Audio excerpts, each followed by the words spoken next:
ora tātou. Kia ora koutou e whakarongo mai ana. Welcome again to another relatively brief interview with some of our great people in the housing space in Aotearoa. I'm Brennan Rigby from the Shift Aotearoa, building content for VisionWeek under the banner Kotahi Rau Kāinga, which I've kind of been thinking of as Voices of 100 Homes, and here's another voice of ours coming up, which is Deben. So thanks for tuning in, and I hope you enjoy our kōrero today. Deben, kia ora, no mai piki mai ki tēnei kōrero. Nice to see you and chat with you. So I'll pass over to you to introduce yourself, and then maybe if you'd like to share some reflections on your experience of COVID-19, be they personal or professional. Kia ora, thanks Brennan. Kia ora koutou, ko Ruapehu te maunga, ko Wanganui te awa, ko te atahau nui a paparangi te iwi, ko Jen Deben tuku ingoa. Hello, I'm Jen. I'm working in a housing space as a Māori advocate, and particularly in the space of supporting community housing providers to access government funding, and also in progressive home ownership, as well as establishing a body of services for the homelessness sector. So that's my part in the housing space. I'm particularly interested in the vision of Aotearoa, and especially after what has happened with COVID-19. One of the experiences that I've been part of are the cross-agency and cross-provider conversations that we were able to have during lockdown. That was quite an agile space to be in, where providers were able to talk to government agencies, let them know what things were like on the ground, what was actually happening with whānau as opposed to what we might have been seeing on the news, and how our workforce was actually coming together in order to help whānau to be housed safely, to be fed, to have access to furniture, to have access to technology so that they could keep up to date with the news. And what was really coming through from this workforce, from our community housing providers, emergency housing providers, were the long hours that their staff were working. So they were working between 12 to 15 hour days, 7 days a week. And it was really great to see how government was responding to try and help them to do their mahi and to do it well.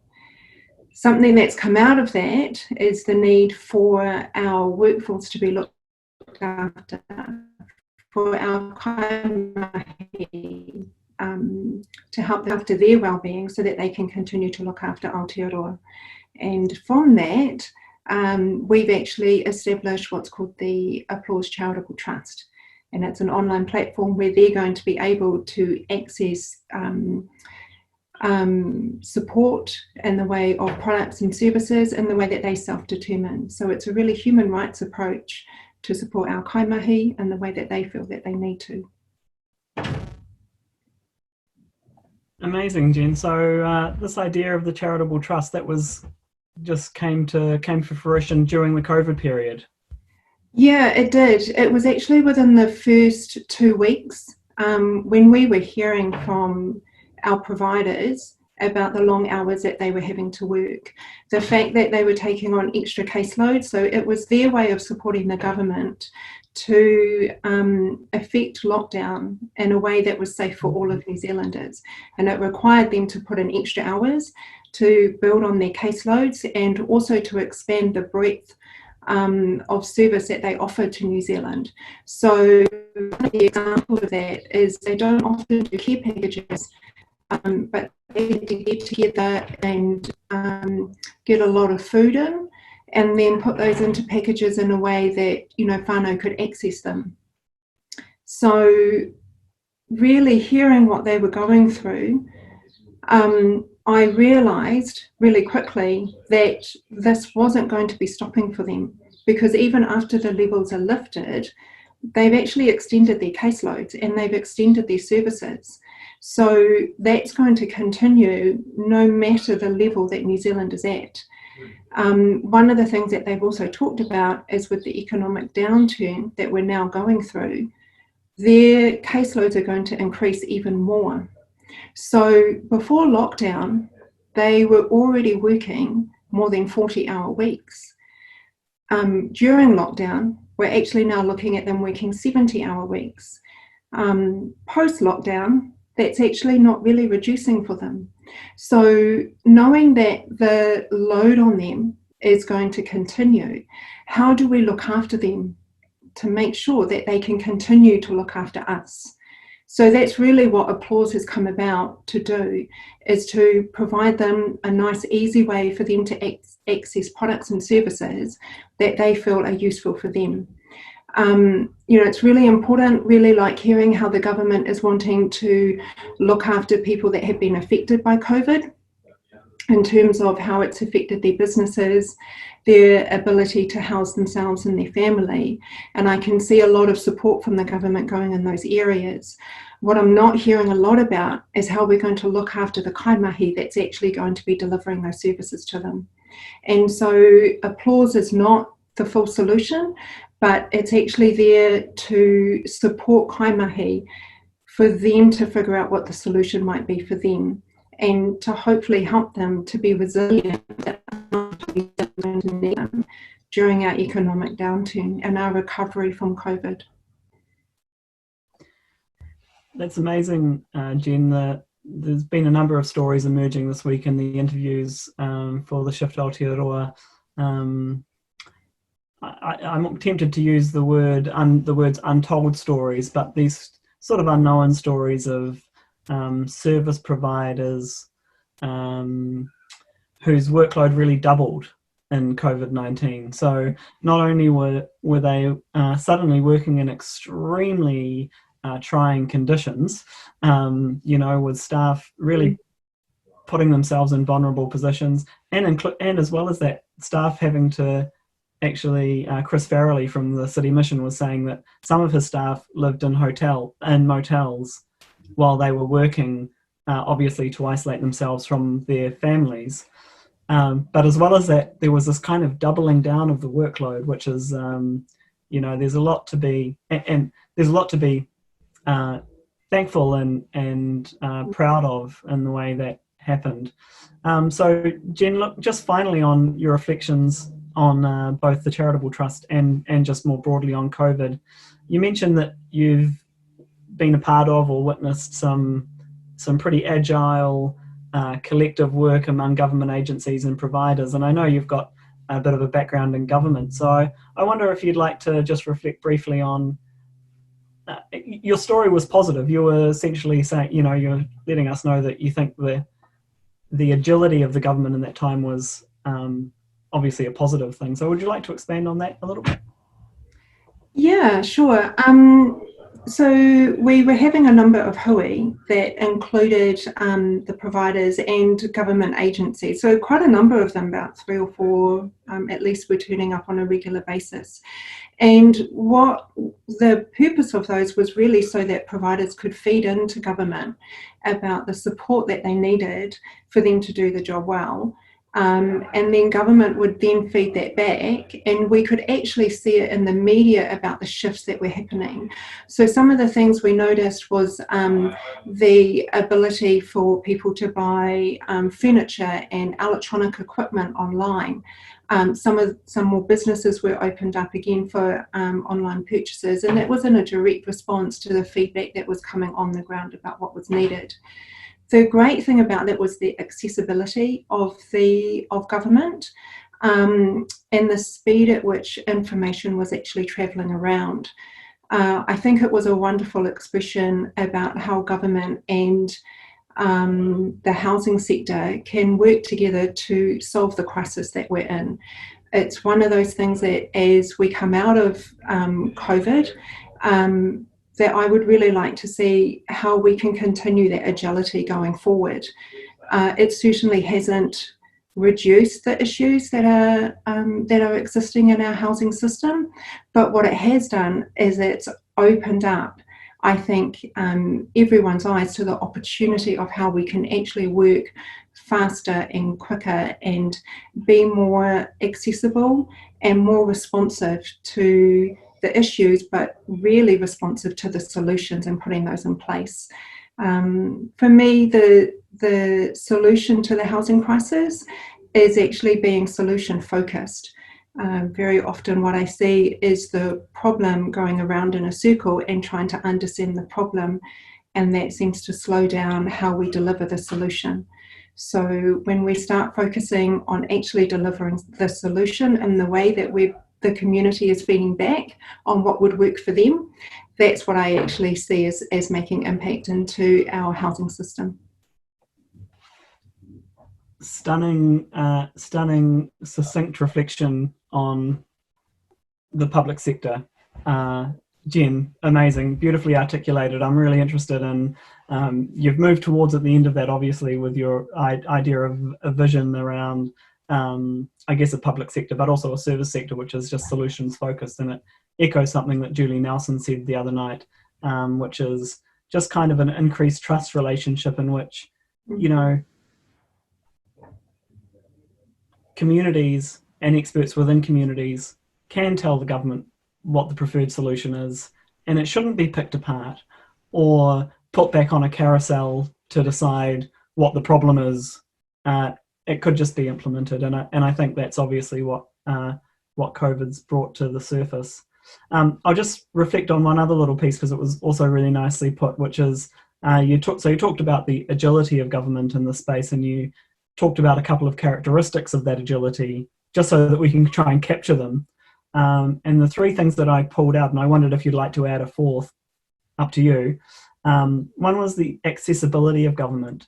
And I think that's always quite a significant issue. I don't know, more so or less so in New Zealand, but even though we're a small society, there's still that sense that the decision makers of government, be they the ministers themselves or the senior leaders within the public service, are pretty hard to reach. And I know from my experience with community housing Aotearoa that changed over COVID really quickly. But interestingly, what changed as well was, and I heard Scott tell the story about how suddenly the CEs of government agencies were talking to each other more, with more obligation to join up. So anyway, that's the first one. The other one was a speed of information transfer, which I thought was a nice, because of course that's also it's a bit of a classic, but it's a bit of a bugbear for us as advocates, isn't it, that things take a long time. And then the third was being responsive to solutions. And I thought that was a pretty nice picture of what agility might look like going forward. What do you think? Sounds like we've solved it. Cool. Okay, well that's great. And listen, so you just we'll just move on to the second part of the interview. It's great. Thanks for your reflections on the COVID situation, Jen. And you've kind of introduced your idea of a vision, which is a future in which we're solutions focused. And the inherent part of that is, well, I'll try and set you up to tell us some more about it. But, my experience certainly is, as an advocate in the space for a few years, this idea of problem definition has started to become the main thing that gets done. And sometimes you're in the middle of a long problem definition process, and you're kind of wondering, when do we get to the solution? So tell us some more about your vision for the future. I guess my vision when I was thinking about it was probably not so much focused on, I guess, helping government to step outside the cycle of the problem definition, but it's looking at what the outcome is for New Zealand. And I'm thinking, for me, in terms of the community, and what does housing mean for the community? And for me, it would be the foundation upon which a community is built around, so that we've actually got safe communities where people feel that they can relax in the neighbourhoods that they live in. That would then, flow on to being welcome to new people coming into their neighbourhood, to the neighbourhood expanding, As New Zealand is expanding, there is a need for more supply.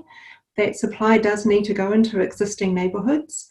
It would be a great way if those communities can open up and we can actually live the lives that we want to lead. I think too often we see people looking to find somewhere that they can fit, that they can have a roof over their head, and too often they're just trying to find a home that they can be in.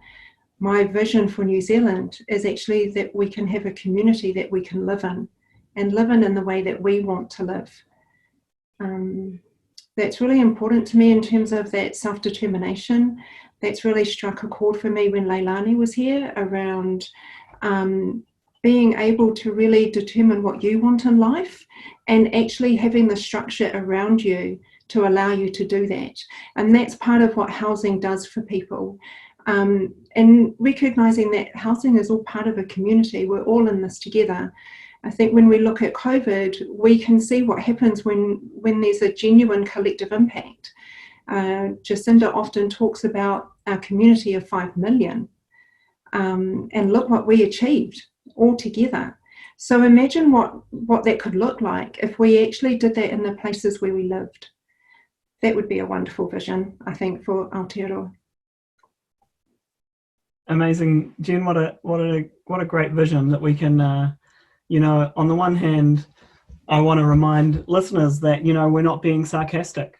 A worthwhile vision of housing in New Zealand is that we could live well in the communities that we want to live in a house that's the kind of house that we want to choose for ourselves, and,